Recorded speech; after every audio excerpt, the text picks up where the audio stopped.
प्रधानमंत्री नरेंद्र मोदी का केरल दौरा। आज से 1800 करोड़ रुपए के स्पेस प्रोजेक्ट्स को करेंगे लॉन्च। प्रधानमंत्री गगनयान मिशन की करेंगे समीक्षा। तिरुवनंतपुरम में जनसभा को करेंगे संबोधित।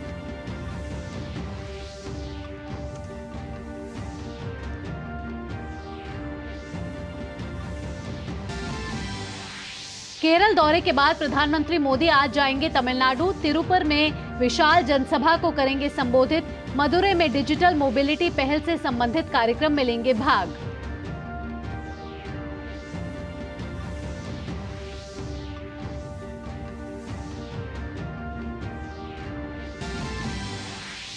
राज्यसभा की 15 सीटों के लिए मतदान आज। उत्तर प्रदेश की 10, कर्नाटक की 4 और हिमाचल प्रदेश की 1 सीट के लिए वोटिंग। शाम तक आएंगे नतीजे।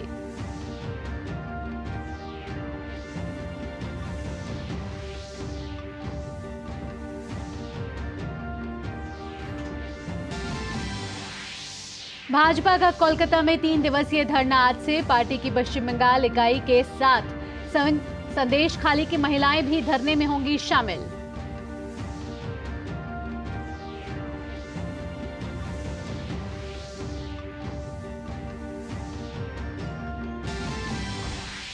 रेलवे में नौकरी के बदले जमीन घोटाले मामले में दिल्ली के राउज एवेन्यू कोर्ट में सुनवाई आज। लालू परिवार के 5 लोग मामले में आरोपी।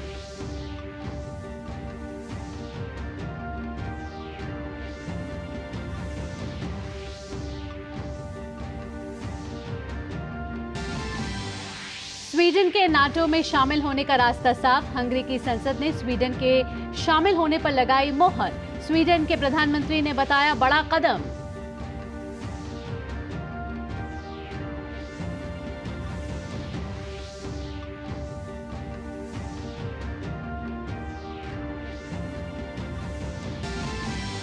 और अमेरिकी राष्ट्रपति चुनाव की दौड़ में अब सबकी नजर मिशिगन प्राइमरी पर। ट्रंप से साउथ कैरोलिना में हार के बाद निकी हेली अभी भी मुकाबले में डटी।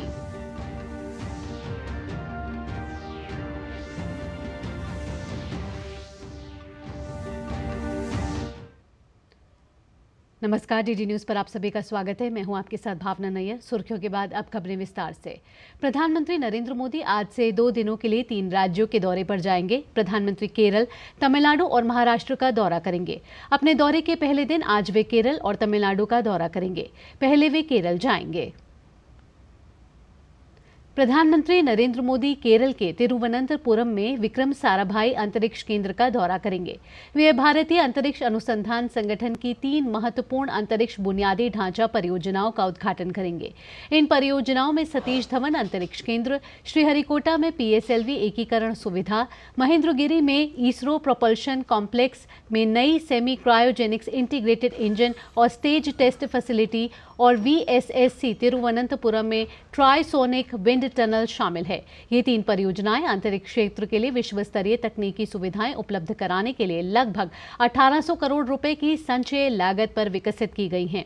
अपनी यात्रा के दौरान प्रधानमंत्री मोदी विक्रम साराभाई अंतरिक्ष केंद्र भी जाएंगे, जहां वे मानव अंतरिक्ष उड़ान कार्यक्रम गगनयान मिशन की समीक्षा भी करेंगे।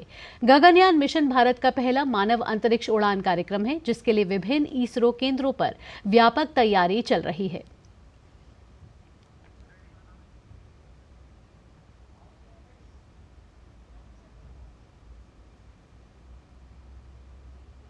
इसरो अपने गगनयान मिशन के लिए पूरी तैयारियों में जुटा हुआ है। केरल के तिरुवनंतपुरम में विक्रम साराभाई स्पेस सेंटर में गगनयान मिशन के विभिन्न उपकरण दर्शाए गए हैं। आइए देखते हैं हमारी संवाददाता आयशा खानम की एक खास रिपोर्ट। भारत का सबसे बड़ा अब तक का अंतरिक्ष मिशन गगनयान, और गगनयान की तैयारी पूरी हो चुकी है। और गगनयान की जो फैसिलिटी है जहां पर गगनयान को इंटीग्रेट किया गया है, वो विक्रम साराभाई स्पेस सेंटर तिरुवनंतपुरम में मौजूद है। यहाँ पर हम देख सकते हैं ये विशाल इंटीग्रेशन असेंबली का जो हॉल है, यहाँ पर एक एक पुर्जा जो गगनयान मिशन को बनाता है, जो गगनयान मिशन बनता है, वो लगभग तैयार है। और ये तमाम टेक्निकल चीजें, जो तमाम टेक्निकल सिस्टम्स हैं गगनयान की, वो तैयार हैं।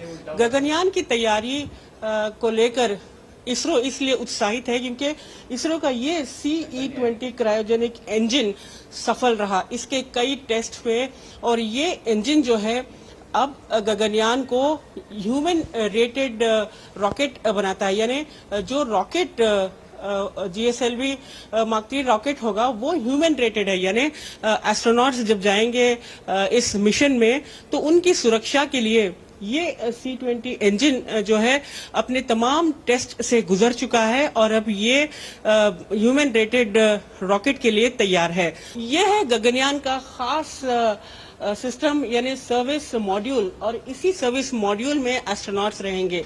भारतीय एस्ट्रोनॉट्स जो ट्रेनिंग ले रहे हैं अभी इस समय गगनयान में जाने के लिए, और ये एस्ट्रोनॉट्स इस सर्विस मॉड्यूल में ट्रैवल करेंगे। इस सर्विस मॉड्यूल में उनके लिए तैयारी की गई है। और सबसे ज्यादा दिलचस्प है कि ये ड्रोप टेस्ट के जो यहाँ पर सिस्टम्स रखे गए हैं, गगनयान बेस्ड डिसेलरेशन सिस्टम इसे कहा जाता है, ड्रोप पैराशूट डिप्लॉयमेंट इसको कहते हैं। और ये जो खास तौर पर ड्रोप पैराशूट रिलीज है, इसको टच डाउन करने के लिए मेन पैराशूट जब रिलीज होगा तब ये जो मॉड्यूल है, जो क्रू मॉड्यूल है, ये आसमान से यानी अंतरिक्ष से समंदर में उतरेगा। और जब ये समंदर में उतरेगा तो ये जो क्रू मॉड्यूल है इसके अंदर जाने वाले एस्ट्रोनॉट्स को सुरक्षित तरीके से धरती पर वापस लाएगा। और मिशन गगनयान के बाद इसरो वैज्ञानिकों के लिए अगला मिशन होगा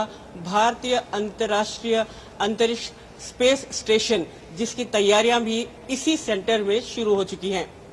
कैमरामैन भीम के साथ आयशा खानम, DD न्यूज, तिरुवनंतपुरम। भारतीय अंतरिक्ष अनुसंधान संगठन के अध्यक्ष एस सोमनाथ ने कहा है कि ये हमारे लिए सम्मान की बात है कि प्रधानमंत्री नरेंद्र मोदी गगनयान की प्रगति का खुद अवलोकन करने के लिए इसरो के विक्रम साराभाई केंद्र पधार रहे हैं। प्रधानमंत्री मोदी इसरो में 3 महत्वपूर्ण सुविधाओं को राष्ट्र के नाम समर्पित करेंगे। Happy occasion for all of us when our Honorable Prime Minister Shri Narendra Modi ji is visiting Vikram Sarabhai Space Center, one of the center of ISRO, for review of the progress of Gaganyaan, as well as to see in person all the work that you have done in the last few years for the speeding up the Gaganyaan program. And he is also meeting the astronaut designates, and more importantly, he is also dedicating 3 important high-value facilities to the nation in the space sector. The first one being the PSLV integration facilities at Satish Dhawan Space Center, Sriharikota, which is primarily built for increasing the launch frequency of PSLV and also make it accessible for private people when they build the PSLV. The second facility is at ISRO Propulsion Complex, Mahendragiri, for supporting the development of the semi-cryogenic engine and stage, for making the rockets more powerful, put more payload in space. So that facility is also being dedicated. The third is the trisonic wind tunnel, which is being commissioned at the Vikram Sarabhai Space Center for testing rockets and fighter aircrafts for in the aerodynamic characterization when they go through the speeds much higher than the speed of sound. So to measure that using models, we can actually test them.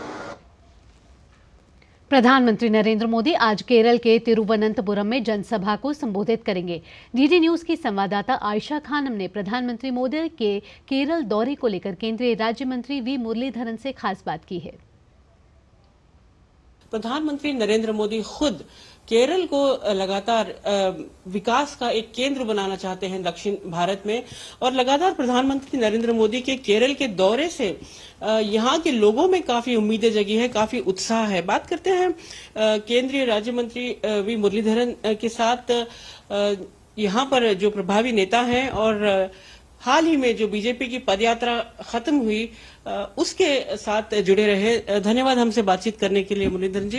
ये बताइए कि ये जो केरल में बदलाव की गुहार लगा रहे हैं लोग, बदलाव की बात कर रहे हैं, और पदयात्रा का भी यही नारा था, तो ये पदयात्रा कितने हद तक इसको हासिल करने में कामयाब रही? नहीं, बिल्कुल, ये जो प्रदेश अध्यक्ष के नेतृत्व में जो पदयात्रा पिछले करीब 1 महीने के अंदर केरल के सारे 20 लोकसभा कॉन्स्टिट्यूएंसी को कवर किया है, काफी बड़ी स्वागत, काफी बड़ी लोगों की भागीदारी उस पदयात्रा में हुई है। अभी लोग अभी एनालाइज भी किया, एसेस भी किया है कि प्रधानमंत्री जी नरेंद्र मोदी जी के नेतृत्व में जैसे अलग अलग क्षेत्रों में जो काम हो रहा है, एक तो स्किल डेवलपमेंट के विषय में काम हो रहा है। अभी केरल का जो नेशनल हाईवे का जो काम चल रहा है, लगभग 700 किलोमीटर दूरी पे 6 लेन का जो नेशनल हाईवे जो बन रहा है, इससे 6-7 घंटे में केरल के एक छोर से दूसरे छोर तक पहुंच पाएगा। वंदे भारत का 2 ट्रेन पूरे देश में सबसे ज्यादा टिकट ये केरल के जो ट्रेन में बिकती है। तो ये सब जो देश यदि विकसित भारत के साथ केरल भी विकसित होना है, तो वो नरेंद्र मोदी जी के नेतृत्व में ही हो पाएगा। जिस स्टेट में बीजेपी की मौजूदगी नहीं थी, लेकिन बहुत ही मेहनत करते हुए वोट शेयर बढ़ता जा रहा है, तो ऐसे में ये पदयात्रा के दौरान क्या मुद्दे रहे, लोकल मुद्दे क्या रहे? क्योंकि भ्रष्टाचार कोने कोने में लोग इसके बारे में बात करते हैं। इस चुनाव में क्या मुद्दे रहेंगे? नामुमकिन को मुमकिन बनाने वाले प्रधानमंत्री के नाते केरल में जो परिवर्तन का जो विषय है, मुद्दा है, वो मुद्दा हमने इस पदयात्रा के माध्यम से आम लोगों के सामने रखा है। आखिरी सवाल पूछूंगी आपसे, ये जो दक्षिण भारत से काफी उम्मीदें हैं बीजेपी को, हालांकि कर्नाटक में काफी मजबूत है बीजेपी, लेकिन बाकी राज्यों में बीजेपी जो मेहनत कर रही है, तो ऐसे में इंडिया अलायंस जो है वो दक्षिण भारत से उन्हें लगता है कि यहाँ उनके लिए एडवांटेज है, तो बीजेपी इसका सामना कैसे करेगी? कितनी बड़ी चुनौती है? नहीं, इंडिया अलायंस का जो भी उम्मीद है वो केवल सपना रह जाएगा। केरल हो, तमिलनाडु हो, कर्नाटक हो, तेलंगाना हो, इन सब प्रदेशों में इस चुनाव में भारतीय जनता पार्टी काफी बड़ा उपलब्धि भारतीय जनता पार्टी को मिलने वाले। अभी नरेंद्र मोदी जी सत्ता में तीसरी बार आने वाला है, इसके बारे में किसी के मन में भी किसी तरह कोई भी शक नहीं है। केरल में भी कमल खिलने की उम्मीद जता रहे हैं मुरलीधरन, और उनका यही कहना है कि लोग विकास की राह पर चलने के लिए प्रधानमंत्री नरेंद्र मोदी के उनके सपने को पूरा करने के लिए, उनका विजन को पूरा करने के लिए केरल में कमल खिलाने की कोशिश करेंगे। कैमरामैन भीम के साथ आयशा खानम, डीडी न्यूज, तिरुवनंतपुरम। प्रधानमंत्री नरेंद्र मोदी आज केरल के बाद तमिलनाडु का दौरा करेंगे। प्रधानमंत्री मदुरै में भविष्य का निर्माण, ऑटोमोटिव, एमएसएमई उद्यमियों के लिए डिजिटल गतिशीलता कार्यक्रम में भाग लेंगे और ऑटोमोटिव क्षेत्र में काम करने वाले हजारों सूक्ष्म, लघु और मध्यम उद्यमों एमएसएमई उद्यमियों को संबोधित करेंगे। प्रधानमंत्री भारतीय ऑटोमोटिव उद्योग से जुड़े एमएसएमई को मदद और उत्थान के लिए डिजाइन की गई 2 प्रमुख पहलों पर भी शुरुआत करेंगे। इन पहलों की टीवीएस ओपन मोबिलिटी प्लेटफॉर्म और TVS mobility CII centre for excellence शामिल है। ये पहल देश में एमएसएमई के विकास का समर्थन करने और उन्हें संचालन को औपचारिक बनाने, वैश्विक मूल्य श्रृंखलाओं के साथ एकीकृत करने और आत्मनिर्भर बनने में मदद करने के प्रधानमंत्री के दृष्टिकोण को साकार करने की दिशा में अगला कदम होगा। 28 फरवरी को प्रधानमंत्री तमिलनाडु के थुथुकुडी में लगभग 17,300 करोड़ रुपए की कई विकास परियोजनाओं का उद्घाटन और शिलान्यास करेंगे। प्रधानमंत्री थुथुकुडी में एक सार्वजनिक कार्यक्रम में VO चिदंबरनार बंदरगाह पर आउटर हार्बर कंटेनर टर्मिनल की आधारशिला रखेंगे। VO चिदंबरनार बंदरगाह का देश का पहला हरित हाइड्रोजन हब बंदरगाह बनाने के उद्देश्य से कई अन्य परियोजनाओं का उद्घाटन करेंगे। प्रधानमंत्री हरित नौका पहल के तहत भारत के पहले स्वदेशी हरित हाइड्रोजन इंजन सेल अंतर्देशीय जलमार्ग जहाज का भी शुभारंभ करेंगे। इस जहाज का निर्माण कोचीन शिपयार्ड में हुआ है। पीएम तमिलनाडु में लगभग 4,586 करोड़ रुपए की कुल लागत से विकसित 4 सड़क परियोजनाओं को भी समर्पित करेंगे।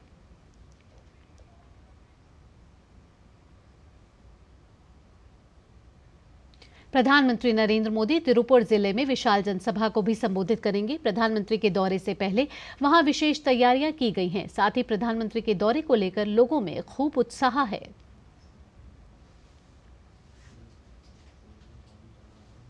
प्रधानमंत्री नरेंद्र मोदी के तमिलनाडु दौरे पर राज्य भाजपा महासचिव ने कहा है कि लोगों में काफी उत्साह है।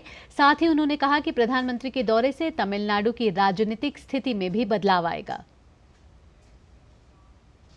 कि जैसे कि तमिलनाडु में 100 दिवाली जैसा मनाएंगे ना, उस तरह के माहौल है। हम दिल खोल के हम कह रहे हैं कि इतना माहौल हमने जिंदगी में कहीं नहीं देखा। तो ऐसा हमने ऐसा त्योहार जैसा हम मना रहे हैं। मैं सिर्फ अकेला मैं नहीं, पूरा ये तमिलनाडु का हर एक जन त्योहार जैसे मना रहे हैं। बहुत खुश लग रहे हैं हम सब के दिल में।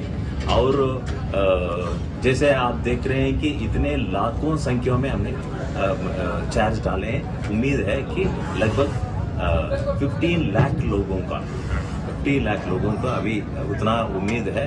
और इसके बाद जो तमिलनाडु का पॉलिटिकल सिचुएशन जो बदलेगा, उसका बहुत इंतजार कर रहे हैं हम सब। केंद्रीय गृह मंत्री अमित शाह आज गुजरात के दौरे पर रहेंगे। अमित शाह आज अहमदाबाद, कलोल और गांधीनगर में विभिन्न कार्यक्रमों में शामिल होंगे। गृह मंत्री श्री दशकोशी कड़वा पाटीदार समाज द्वारा आयोजित रजत जयंती महोत्सव के अवसर पर 25वां सामूहिक विवाह समारोह में भी शामिल होंगे।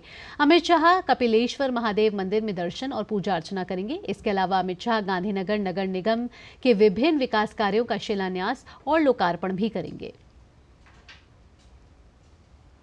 और अब खबर पश्चिम बंगाल के संदेश खाली से जुड़ी हुई। संदेश खाली के मुद्दे पर भाजपा सत्तारूढ़ तृणमूल कांग्रेस सरकार और मुख्यमंत्री ममता बनर्जी के खिलाफ लगातार आक्रामक है। इसी क्रम में भाजपा का कोलकाता में आज से 3 दिवसीय धरना शुरू होगा। भाजपा की पश्चिम बंगाल इकाई के साथ संदेश खाली की महिलाएं भी धरने में शामिल होंगी। इस महीने इलाके में तृणमूल कांग्रेस नेताओं की तिकड़ी यानी शाहजहां शेख, शिव प्रसाद हाजरा और उत्तम सरदार के अत्याचारों और यौन उत्पीड़न के खिलाफ महिलाएं सड़क पर हैं। लद्दाख में सीमा गतिरोध के कारण भारत और चीन के बीच लंबे समय से तनाव जारी है। इस पर विदेश मंत्री डॉक्टर एस जयशंकर ने कहा है कि चीन ने समझौतों का उल्लंघन कर सैनिकों की संख्या बढ़ाई है। मामलापुरम और वुहान में दोनों देशों के शीर्ष नेतृत्व के बीच हुई बातचीत का हवाला देते हुए उन्होंने कहा कि भारत ने कूटनीति के माध्यम से संबंधों में संतुलन बनाए रखने की कोशिश की, लेकिन निर्धारित मानदंडों के उल्लंघन में 2020 में वास्तविक नियंत्रण रेखा पर चीन के सैन्य निर्माण के बाद संबंधों में एक अलग मोड़ आ गया है। हमें भी सीमा पर बड़ी संख्या में अपने सैनिकों को तैनात करना पड़ा है। डॉक्टर एस जयशंकर ने कहा कि भारत और चीन उभर रहे हैं और इस प्रक्रिया में दोनों देश विश्व व्यवस्था को बदल रहे हैं। लैंड फॉर जॉब घोटाले में दिल्ली के राउज एवेन्यू कोर्ट में आज सुनवाई होगी। लैंड फॉर जॉब घोटाले में लालू परिवार के 5 लोग आरोपी हैं। घोटाले में लालू यादव, पत्नी राबड़ी देवी, बेटा तेजस्वी यादव, बेटी मीसा भारती और हेमा यादव आरोपी हैं। हाल ही में ईडी ने लालू यादव और तेजस्वी यादव से पूछताछ की थी। 2004 से साल 2009 तक लालू यादव यूपीए 1 में रेल मंत्री थे। लालू के मंत्री रहते रेलवे में ग्रुप डी में भर्तियां की गई। अभ्यर्थियों से नौकरी के बदले घूस में जमीन ली गई। लालू परिवार पर मनी लॉन्ड्रिंग का भी आरोप है। राज्यसभा चुनाव के लिए आज 3 राज्यों की 15 सीटों पर मतदान होना है। इनमें से उत्तर प्रदेश की 10, कर्नाटक की 4 और हिमाचल प्रदेश की 1 सीट के लिए वोटिंग होगी।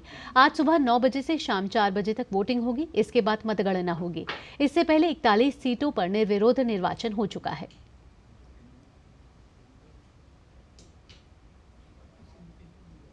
नई दिल्ली स्थित ICAR परिसर में बने भारत रत्न डॉक्टर सी सुब्रमण्यम सभागार में देश के कृषि विश्वविद्यालयों के कुलपतियों और भारतीय कृषि अनुसंधान परिषद के संस्थानों के निदेशकों का सम्मेलन आयोजित किया गया। सम्मेलन में परंपरागत कृषि पद्धतियों में तकनीकी नवाचार को बढ़ावा देने के साथ कृषि शिक्षा में गुणवत्तापूर्ण कौशल दक्षता को बढ़ावा देने जैसे विषयों पर चर्चा हुई। देखते हैं OP यादव की रिपोर्ट। राजधानी नई दिल्ली में देश के कृषि विश्वविद्यालयों के कुलपतियों और भारतीय कृषि अनुसंधान परिषद के संस्थानों के निदेशकों का राष्ट्रीय सम्मेलन आयोजित हुआ। सम्मेलन में भाग लेने आए ICAR के महानिदेशक डॉक्टर हिमांशु पाठक ने कहा कि सालाना आयोजित होने वाले इस सम्मेलन में कृषि की परंपरागत पद्धतियों, कौशल विकास और CSR जैसे मुद्दों पर चर्चा हुई। स्किल डेवलपमेंट कैसे हमारे छात्रों के बीच में, किसानों तक और खास करके हमारे जो वैज्ञानिक गण हैं, इनको भी नए विज्ञान, नए टूल्स, नए टेक्नोलॉजी का स्किल किस तरीके से इसका बढ़ाया जाए, इसके ऊपर हम जोर दे रहे हैं। चाहे यूनिवर्सिटीज़ हो, चाहे हमारे इंस्टीट्यूट्स हो, इसका फंडिंग सपोर्ट बेस बढ़ाने की बड़ा ज़रूरत है। इसमें सरकार की ओर से काफ़ी सारे कदम उठाया जा रहा है, लेकिन साथ साथ हम ये भी मानते हैं कि इसमें इंडस्ट्री को साथ मिल करके उनके साथ भागीदारी हम काम करेंगे। सम्मेलन में मौजूद कृषि वैज्ञानिक चयन मंडल के अध्यक्ष डॉक्टर संजय कुमार ने कहा कि कृषि क्षेत्र में उत्कृष्ट मानव संसाधन चयनित कर देश के लिए तैयार करना हमारी प्राथमिकता है। ASR भी हमेशा ये चाहेगा कि जितने भी हमारे ग्रेजुएट हों वो नेशनल डेवलपमेंट में कंट्रीब्यूट कर सकें।